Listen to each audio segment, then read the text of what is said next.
The Legend of Zelda.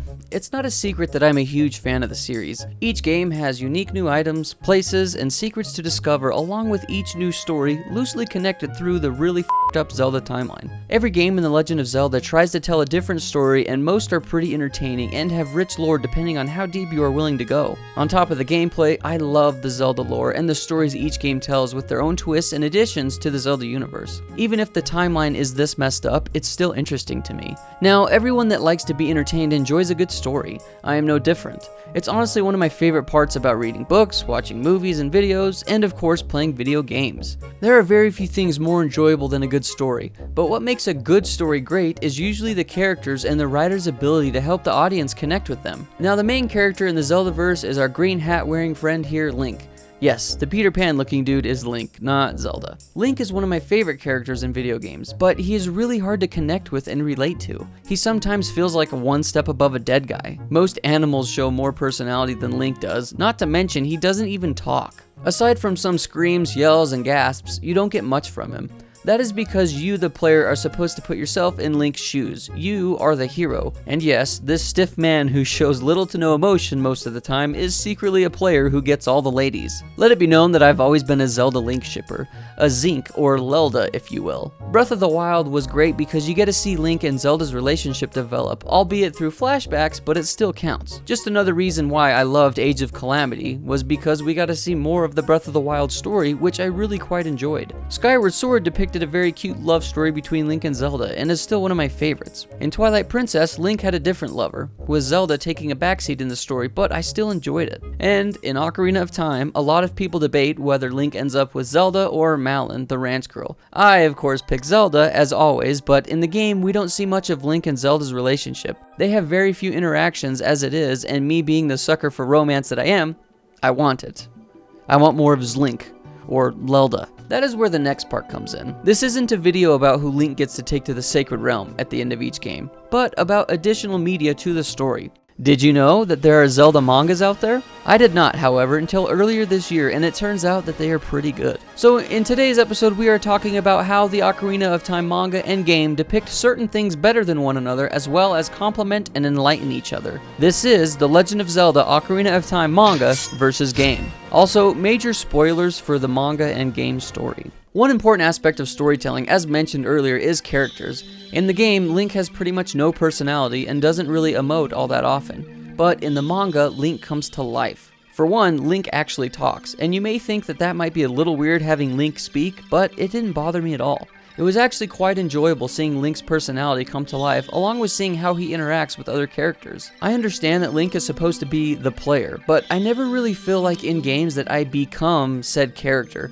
I still always feel like Link is separate from myself in ways, but I do get that that is how Miyamoto likes to tell his stories. Throughout the manga, you see Link talk with many of the beloved characters from the game, and it isn't awkward. Seeing Link actually respond instead of just watching an awkward one-sided conversation all the time is a nice change-up. Along with Link coming to life, you get to see some other characters bloom as well, such as Mido and Saria. I do think the game does better with most of the side characters by giving them more screen time and interaction with Link, but that is because the game has a lot more content opposed to the manga, which is only 2 volumes consisting of a little over 350 pages or so. The manga also ventures into some cool ideas on how Link gets certain items, like the Deku Shield, for example, is a piece of bark from the dead Deku tree. The Link and Zelda relationship gets explored heavily in the manga and is always enjoyable for Bias Sky's brain. It's a nice treat seeing their relationship grow and seeing Link grow as a person as well. Also, I found it funny that the mangaka pointed out that Link is a hoe, with lots of women throughout the story. It's basically a harem anime where each girl gets cute moments, but in the end, there can only be one winner. I think both mediums do a good job of portraying how naive Link is, and how he knows nothing outside of the Kokiri Forest.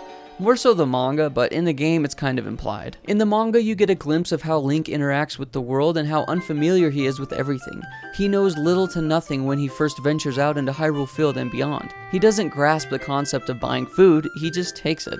Or he sees some random horse out vibing and just steals it without a second thought. Of course, this is because as the Kokiri, it is taboo to leave the forest, let alone be in the forest without a fairy. So just the fact that Link even leaves the forest is a big deal, and the weight of his decision is felt a lot more in the manga. Link and all the other Kokiri have never been outside the forest, so of course Link knows nothing, and is in uncharted territory. Even seeing grown adults is a big deal to him. The game does a better job of world exploration and showing you all of the different dungeons and places throughout Hyrule, as well as showing you how the world has been affected by Ganon. The manga does a little bit, but once again, since it's a short story, they didn't spend too much time on dungeons, and it focused more on the story as a whole. Throughout Ocarina of Time's video game, the adventure you go on is the story, so in a sense, the player is the one creating it as you progress through the game.